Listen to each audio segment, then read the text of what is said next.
What if the heroes of the DC universe all disappeared and were replaced with the greatest protagonists from video gaming? How would our favorite pixelated and polygonal protagonists hold up? Today I'm diving into some of the biggest icons from gaming: Kratos, Mario, Sonic, and more, picking 3 new DC villains for each based on their powers, personality, and themes. And remember, these heroes have been swapped into DC's world, so no Batman is swooping in to save the day. If you don't like my matchups or have a better idea, be sure to let me know down in the comments. I'll try to respond to as many as I can. Alright, let's boogie. First up, the hero of time and courage and Twilight and about 100 other things, Link. Hyrule's chosen reincarnated protector who's lived dozens of lives as the ultimate everyman hero, gallantly serving Princess Zelda and the royal family against the forces of darkness. Link is perpetually mute by nature. He does canonically talk, but he chooses to remain silent whenever possible, a symbol of his stoic dedication to defending the weak and serving the forces of peace and goodness. Link was sort of played up as a dopey fairy boy in the past, but in recent years has gotten a lot more respect as the noble mythic fantasy hero. Armed with the Master Sword, Hylian shield, an arsenal of bombs and arrows and bomb arrows, ancient tech, and the unbreakable Triforce of Courage, he's just as ferocious as he is fearless. The stories in the Zelda series are about living up to your destiny, exploration through the open world, and facing down pure evil malice with the Blade of Evil's Bane.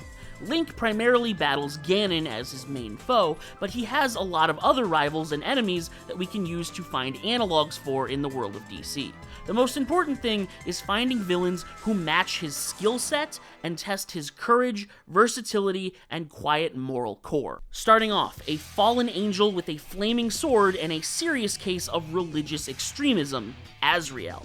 Jean-Paul Valley, the brutal vigilante assassin from the Order of St. Dumas. Programmed from childhood with the System, he is a peak human, with enhanced strength, speed, insane swordsmanship, martial arts mastery, and a split personality that turns him into a divine executioner who believes he is literally the angel of death dispensing holy justice. He's got the same sword and shield warrior skill set as Link, but twisted. Where Link protects the innocent, Azrael burns sinners without mercy. Now imagine, Link is suddenly ripped from Hyrule and dropped into the chaos of Gotham City during one of its darkest nights.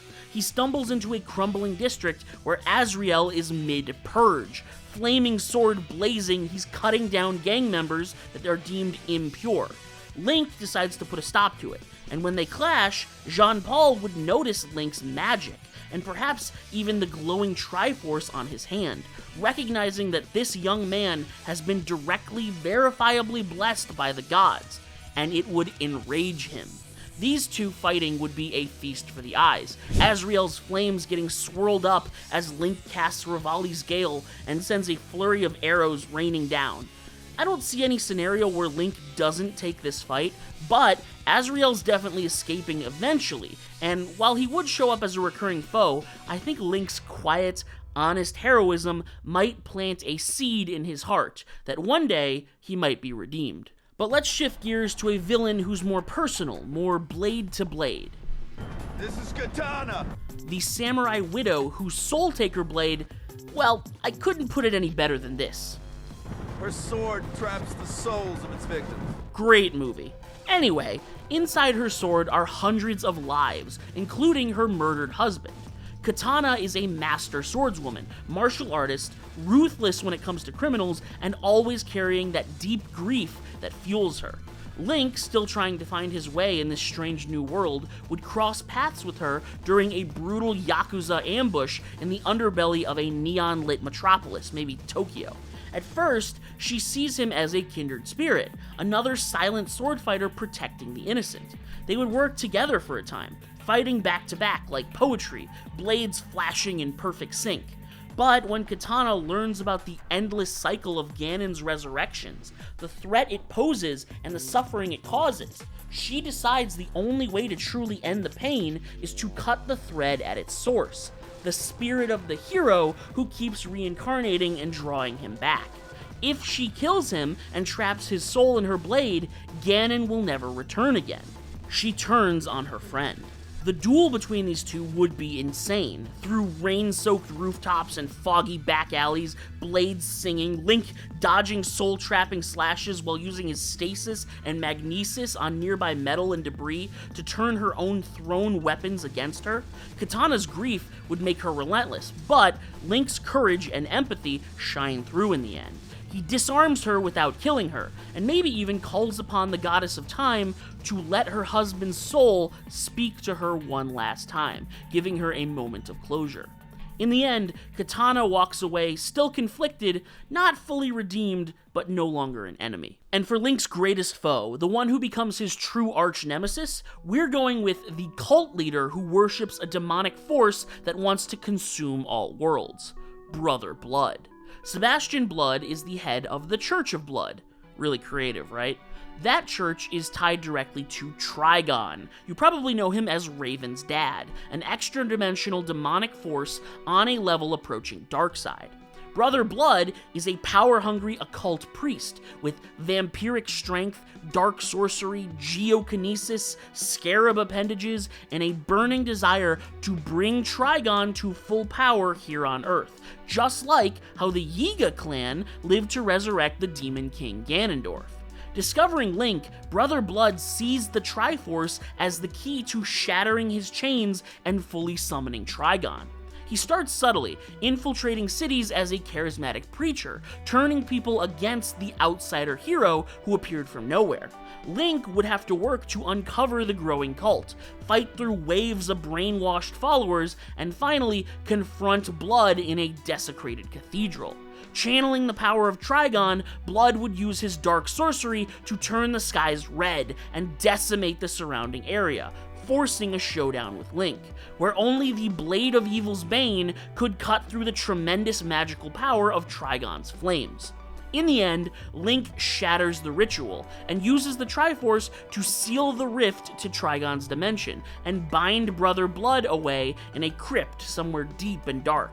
But the threat of Blood's return, and that he might eventually unleash the full power of Trigon, the cult always rebuilding in the shadows, gives Link his first real fear, not of death or pain or loss, but of failing everyone forever.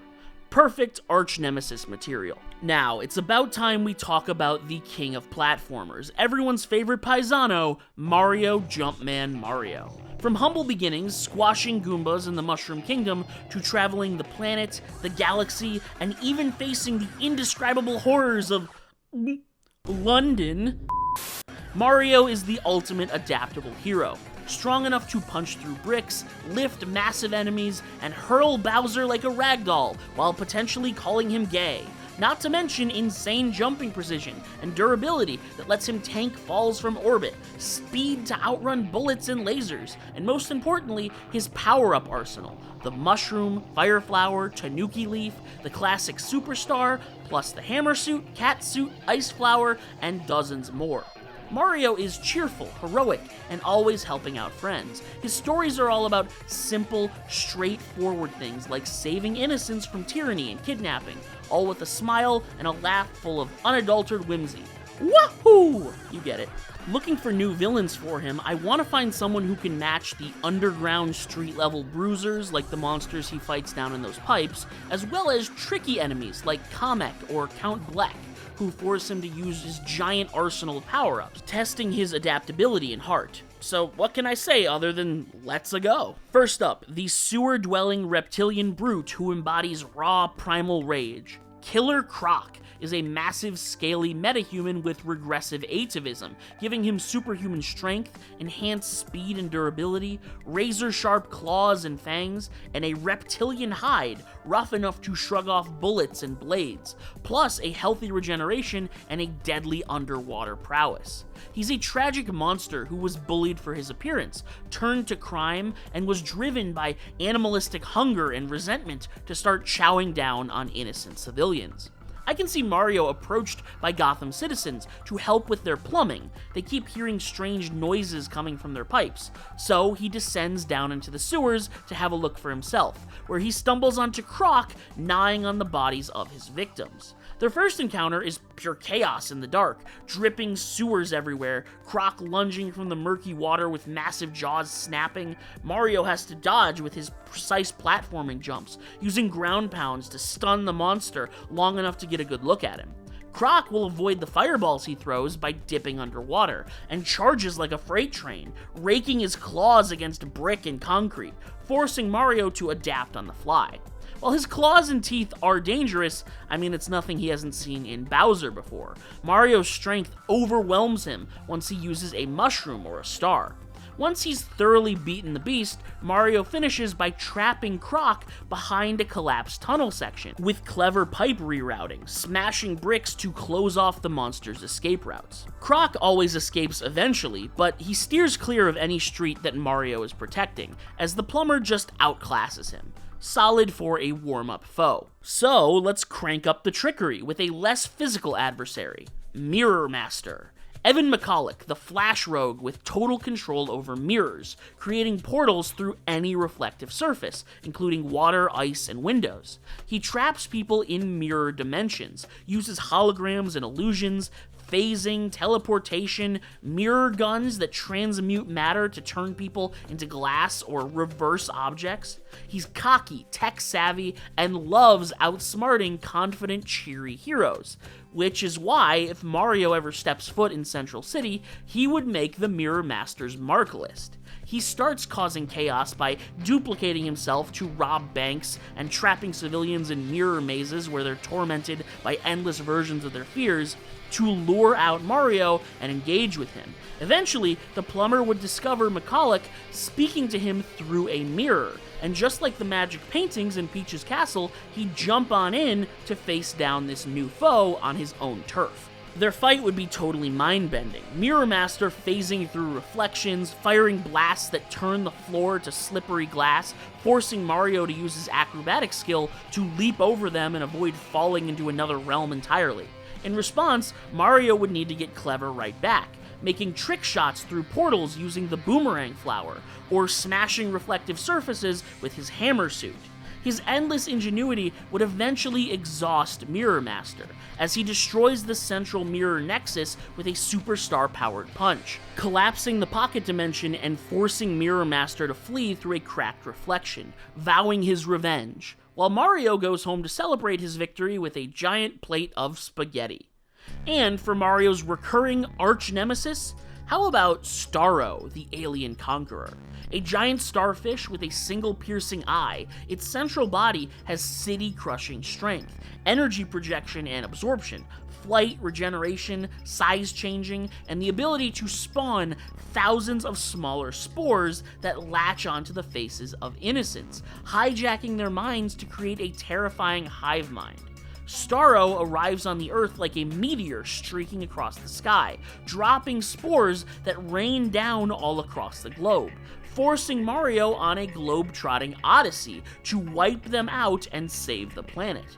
Entire blocks of Metropolis and Gotham fall under its control.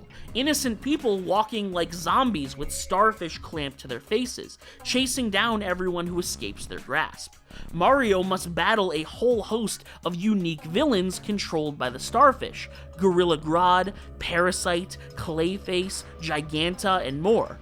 But his greatest opponent is a mysterious green-clad warrior, one of Starro's strongest soldiers, who the survivors have all named Mr. L. After several battles, Mario manages to partially remove the star from Mr. L's face and learn the horrifying, shocking, totally not predictable in any way truth: it's his brother, Luigi. In the penultimate fight, Mario is able to free his brother, the two finally reunited after months of clashing. They join forces to take on their true foe. The climactic battle is against the massive progenitor Starro, hovering above a shattered Daily Planet globe, tentacles smashing buildings and psychic probes trying to break Mario's unbreakable spirit. And while a starfish does land on his face, he's able to do the unthinkable and break through its influence, only because of his indomitable love for his brother, as the two destroy the alien in one final joint attack together. Of course, even now that peace returns to the Earth, Mario considers that he may need to venture out into the galaxy, to Starro's homeworld, so he can be sure this fate never falls upon another planet again. But that's enough plumbing for now. Let's make way for the Ghost of Sparta, the bald-headed rage machine who's toppled pantheons and rewritten myths. Kratos, the god of war. Once a Spartan general tricked by Ares into killing his own family, he marked himself with cursed ashen skin, and ascended to godhood by slaughtering his way there. He eventually renounced the title, and now lives as a grizzled survivor, protecting what's left of his humanity, still wielding that god-slaying fury deep inside. Kratos has insane strength that can upturn enormous temples and punch gods through mountains, the speed to blitz titans, durability to tank world-ending blasts, and push through brutal injuries to continue the fight. He wields weapons like the Leviathan Axe and the Blades of Chaos, fueled by that unyielding will forged from endless tragedy, and eventually the invincible power of hope. And as Kratos is suddenly torn from the Nine Realms through a rift in Yggdrasil and hurled into the DC universe, he finds a new world still full of arrogant gods, endless war, and tyrants who treat mortals like pawns. But with no Atreus at his side, Kratos stands alone against DC's darkest deities and monsters. First up, the perfect callback to Kratos' origins, DC's own god of war, Ares. A towering brutish deity with the strength, speed, and durability to match his rank, along with fire manipulation, immortality, weapon summoning, and a sadistic love for endless conflict that corrupts mortals into his berserker pawns.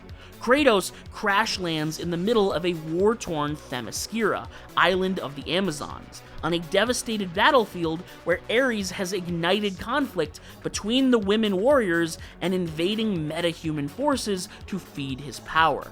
Kratos hears the familiar roar of battle and sees Ares' thralls wearing corrupted Spartan-like armor. He axes through the first wave of brainwashed soldiers, then confronts Ares atop a shattered bridge over a fiery chasm. There's no interesting dialogue to be had with these two. Ares represents everything Kratos despised about the gods, and the hate-fueled destiny he once saw as his to grasp. And he knows what must be done, to this echo of the one who stole his life from him. They fight, and it is the epitome of badass brutality. Blades of Chaos wrapping around Ares' flaming sword, yanking him into Leviathan Axe combos, his Spartan rage cutting through waves of hellfire. The two gods of war clash for a time, but Kratos has killed an Ares before, and this one falls all the same. He tears off his arm, impales him on his own sword, and lobs off his head without a second thought. The endless war is brought to a close, and Kratos silently departs the island, as the Amazons are left to wonder who saved them from a fate of never-ending combat. Kratos would try to find peace in this new world, but his fate is that battle always seems to find him wherever he rests, and there is no better emissary of seeking out a good thing just to screw it all up than Lobo. The main man, Lobo, is the last of an alien race known as the Zarnians. He actually killed the rest of them himself, mostly because he was bored. Lobo has immortal regeneration that lets him reform from a single drop of blood, strength and speed to trade blows with Superman and frag Green Lanterns, massive hook chains that he uses to play with his prey, planet-busting guns, and a crude bounty-hunting personality that lives for the biggest fights and the biggest paydays.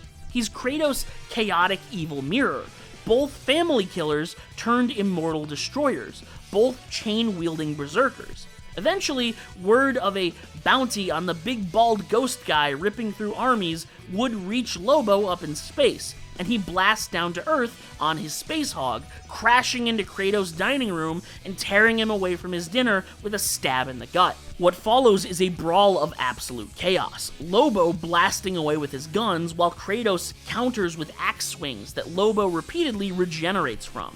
each time making Kratos angrier and angrier.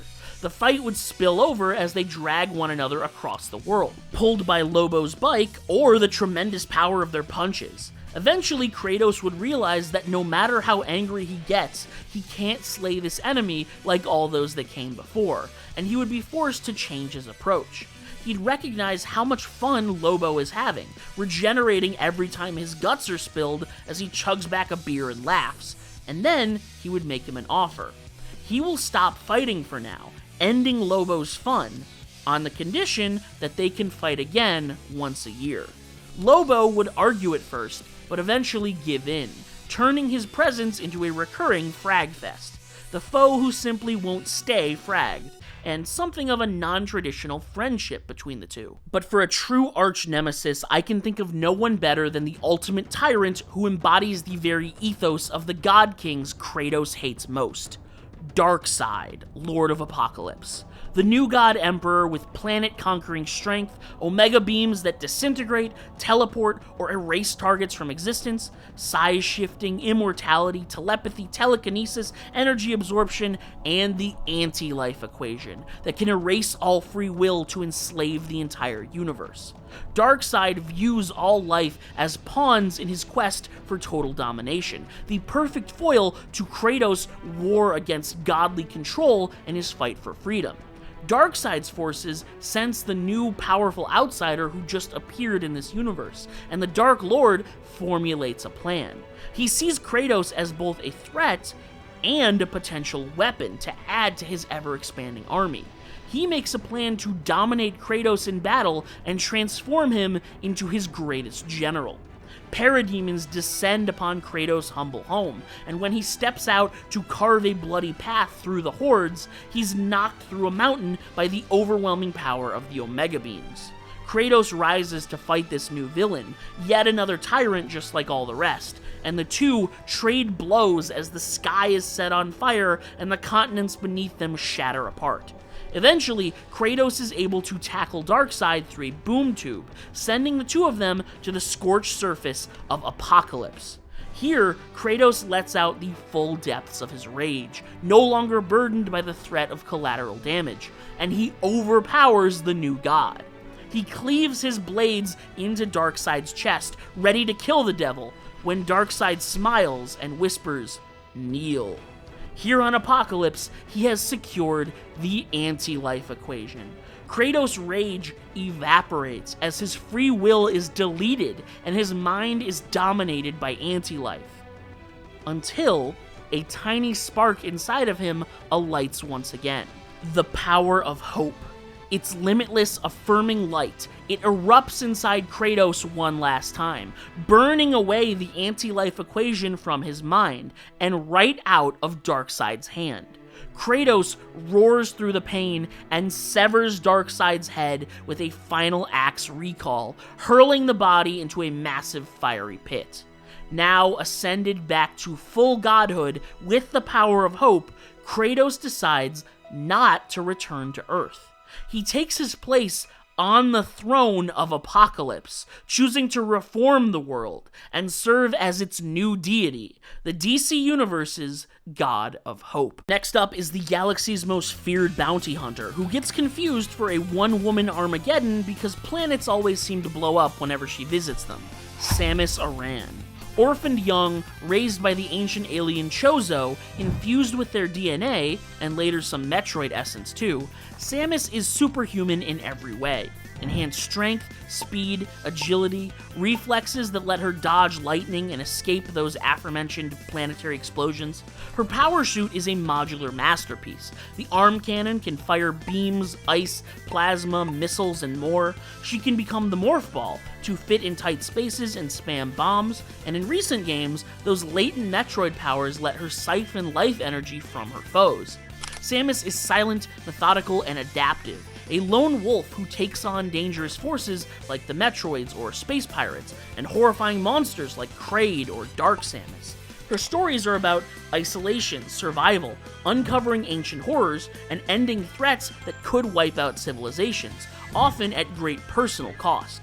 Some of her classic villains include cosmic parasites, mad scientists like Mother Brain, and genocidal dragons with a sharp grudge like Ridley. So, when she steps into the world of DC, we need conquerors, collectors, and invasive tech horrors that mirror her own battles. Let's break it down. Starting off, a hulking space tyrant who lives for conquest and gladiatorial spectacle. Mongol, the warlord ruler, a mountain of muscle with Superman-level strength, near invulnerability, accelerated healing, the power to launch energy blasts from his eyes or chest cannon, even limited telekinesis, telepathy, and teleportation. He is a conqueror who turns planets into battle arenas, forcing the heroes of those worlds to fight for his amusement or die. Now picture Samus Aran, ripped from her own galaxy and hurled into the DC cosmos, crash landing on the outskirts of Warworld during one of Mongol's grand tournaments. The colossal station has already scooped up cities and heroes from across the universe, and Samus arrives to find the survivors, including captured Green Lanterns, Amazons, and aliens from all across the cosmos, forced into brutal death matches. She's discovered by Mongol immediately, and puts up a great fight, only to lose to him and be stripped of her best weapons. She must survive brutal fights against other prisoners, slowly rebuilding her suit and collecting upgrades, eventually escaping. She infiltrates the arena levels, tearing through Mongol's alien thugs with charged shots and missiles until she's finally strong enough to take on Mongol once more. Of course, the warlord himself would love to step into the ring, grinning like a predator who just found his new favorite toy. It would be a radical rematch, Samus dodging earth-shaking punches that crater the arena floor, using her speed booster to ram into him at Mach speeds, screw attacks spinning through his armor while he tanks the hits and counters with devastating chest cannon blasts. Mongol is kind of a dick, and he would laugh at her primitive Chozo tech, but Samus would adapt fast, dropping morph ball bombs under his feet, yanking him off balance with the grapple beam, and then unloading a point-blank hyper beam straight into his chest.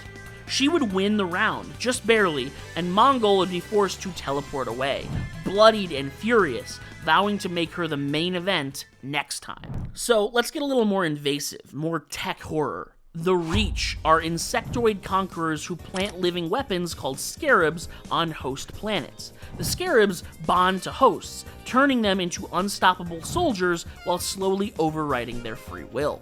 The Reach itself is a collective empire of advanced bio-nanotech horrors, ships that deploy scarabs en masse, warriors with adaptive armor that constructs weapons on the fly, like blades, cannon, wings, shields, guns, all of it.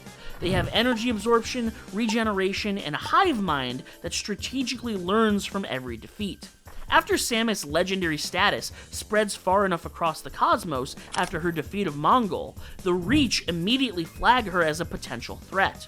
Her Chozo Metroid hybrid biology makes her nearly impossible to control, and she's already eradicated parasitic species before. Their first encounter happens when a Reach scout ship crashes near a planet Samus is investigating. Scarabs swarm out of it, bonding to locals and turning them into Blue Beetle-style enforcers. Samus would have to fight wave after wave, her beams melting their armor, only for the Scarabs to adapt mid-fight with sonic countermeasures and energy redirection. The only way to defeat them for good is to integrate the Reach tech, attaching a Scarab to her power suit, receiving its nanotech morphing powers while fighting back against the mind manipulation long enough to bring them all down. Eventually, she boards their flagship, facing down a fully activated high-ranking Scarab warrior. She'd need her morph ball to dodge his constructed spikes and acid eggs, her Metroid siphon draining the Scarab's energy when it closes in. And in the end, Samus would be faced with a choice: overload the ship's core and force a retreat while they all burn up, or leave some of the Reach to survive. After all, she knows what it's like to be a weapon created by an ancient race, and she was able to break free. Perhaps they could too. Whatever her choice, the consequences would haunt her for decades. And for Samus' final villain, I am going with the intergalactic collector who hoards knowledge, Brainiac. A Kaluan android with 12th level intellect. He views entire civilizations as data to be archived and then eliminated. With the power of technopathy to control machines, telekinesis and telepathy strong enough to stagger Superman, flight, energy projection, absorption, regeneration, self-sustenance, immortality via countless backups, and of course his signature, shrinking cities into bottles for his collection while erasing the rest of the planet. Brainiac would start by bottling up fringe colonies across the universe, drawing Samus in to investigate. She tracks his skull-shaped mothership, fighting through the drones and robot tentacles, eventually landing and boarding his base. Just imagine her willingly shrinking down to enter various cities collected on the ship to free the trapped civilians and find new upgrades from technology across radically different alien species. It would take all of her creativity and experience to devise a plan that Brainiac couldn't foresee, his countless contingencies cutting her off at every turn until she eventually manages to fight her way to the control room and pilot the ship into a black hole, escaping as it begins to crumple beneath the forces of gravity. However, as Samus flies away into the stars, Brainiac survives, uploading himself to her ship's UI, biding time for their next legendary showdown. Finally, enter the Blue Blur, the fastest thing alive, Sonic the Hedgehog. Born with insane natural speed, Sonic, as the ancient texts describe, has got to go fast. Running beyond the speed of sound and even light, curling into a ball to blast off like a bullet, he's escaped black holes and squashed time-erasing deities, all topped off with his signature cocky attitude and spirit of freedom. And he often amps himself up even further, using the 7 mythical Chaos Emeralds. He can channel their infinite energy and transform his thoughts into power, becoming the invincible golden Super Sonic. All the Hedgehog's best stories are high-speed adventures about uncovering the lore of lost civilizations and secret government experiments, battling mad scientists and ancient gods to save the world, inspiring everyone he comes in contact with to face their fears with a smile and a carefree attitude. But as Sonic is transferred into the world of DC, we'll need to find villains that can challenge his ridiculous speed, and play off the idea at the center of the series, at least when it was created 30 plus years ago. The chaotic, lively essence of the natural world will always trounce the oppressive forces of tyranny. And of course, there's gotta be a universe-ending god thrown in there for good measure. Let's roll. First up, someone to challenge his speed. Zoom. Hunter Zolomon is a twisted speedster who, unlike the Flash family, doesn't run on Speed Force. He manipulates time itself to slow everyone down around him. One of the Flash's most brutal foes, he alters his personal timeline to make the world slow to a crawl, while he blitzes his enemies that regularly run faster than light. He's also got superhuman strength, durability, and reflexes, intangibility, and can create devastating shockwaves with a single snap of his fingers. Zoom's whole methodology is about forging heroes into the best versions of themselves. He would definitely catch wind of Sonic speeding around the world and helping out when he feels like it, and judge his carefree attitude as shallow. Zoom would try to break him down, to put him in situations where he's not fast enough, he can't save everyone, where he'd suffer real loss, all to teach him the lesson that hero work is meant to be taken seriously. The two personalities would clash hard on their first meeting, but unfortunately for Zoom, Sonic is just too pure of heart to be brought down by his antics. He'd match the evil speedster blow for blow, and if Zoom tries to bypass his speed, Sonic would just respond by stopping time himself, using Chaos Control to play an Uno reverse card. Zolomon would be terrified as, for the first time, he's the one frozen in place, while his enemy casually trots around him. Zoom is a big deal as a villain, but Sonic just outpaces him. On to the next. In the games, Sonic's main antagonist is Dr. Eggman, the genius with plans of world dominations. And on DC's Earth, there are plenty of villains who fit that part, but one is also a talking animal just like the Blue Blur. Gorilla Grodd, the telepathic ape who rules a nation of monkeys with brute force and psychic mind domination. The result of scientific experiments gone wrong, Grodd is a hyper-intelligent ape strong enough to crush tanks with his hands, gifted with telepathy powerful enough to mind control entire cities, invoke illusions, use telekinesis to hurl objects at people, and that's all on top of a savage intellect that lets him outthink most humans. Grodd despises humanity's weakness and wants to rule the world as the supreme primate, a perfect foil to Sonic's love of freedom and desire to share the Earth with all its inhabitants. Sonic would definitely stumble onto Grodd during an afternoon jog across the continent of Africa. Grodd has already seized control of a remote city and its surrounding wildlife, building an army of mind-controlled gorillas and humans alike. Seeing these psychic broadcasts echo across the savannah, Sonic races in at Mach speeds to stop the chaos, using his insane velocity to outrun and outmaneuver telepathic probes as he destroys the machines producing the signals without hurting any of the controlled innocents. Eventually, he would cross into the range of Grodd's psychic waves, having to fight to maintain control of himself, his spirit of freedom shining through as he battles waves of gorilla soldiers. Eventually, he'd make it to the Ape Emperor himself, the two trading spin dashes, psychic blasts, homing attacks, and enormous boulders thrown like baseballs.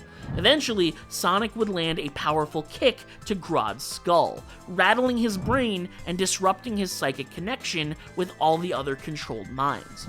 Grodd's ego bruised, he would swear revenge against Sonic, although the Hedgehog wouldn't pay it any mind. He doesn't hold grudges, and would hold out hope that Grodd changes his ways to build a kinder gorilla society sometime in the future. But he might not get the chance. As Sonic spends his time knocking down little villains on Earth, eventually he'll be forced to confront something far more transcendent. A god-level threat that challenges him in a way no one ever has. The Anti-Monitor. Cosmic devourer of universes, the Anti-Monitor is the antithesis to the peaceful Monitor, a towering cosmic colossus with multiverse-destroying strength and durability, capable of going toe-to-toe with the entire Justice League from across multiple different universes.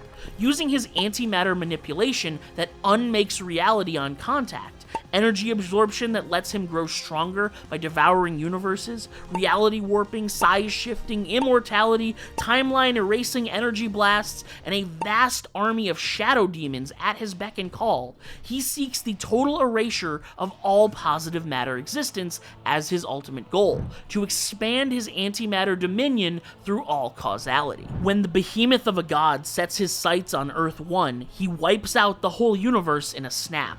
Sonic and a few other select heroes being saved by the Monitor as their world is reduced to nothing. The Monitor then tasks these heroes with challenging the Shadow Demons as they look for a way to restore reality. But as usual, Sonic chooses to go his own way. He believes that even the incredible might of the Anti-Monitor isn't enough to destroy the 7 Chaos Emeralds. They must have been scattered across the multiverse, so he decides to go looking for them. Sonic must race against the clock, tearing across doomed worlds, tracking down these 7 mystical gems in a last-ditch effort to save the multiverse as each world is slowly wiped away. When he finally finds the last one, he uses their collective power to transform into Super Sonic, just as the final universe is deleted. He does battle as the last living being in all of existence, against the planet-sized antimatter god trying to squash him like a bug. As the final defender of life and freedom, Sonic will transform his thoughts into power, burning away the Anti-Monitor for good in a blaze of golden flame, using the Emerald's light to recreate the world once more. His world. Stay frosty.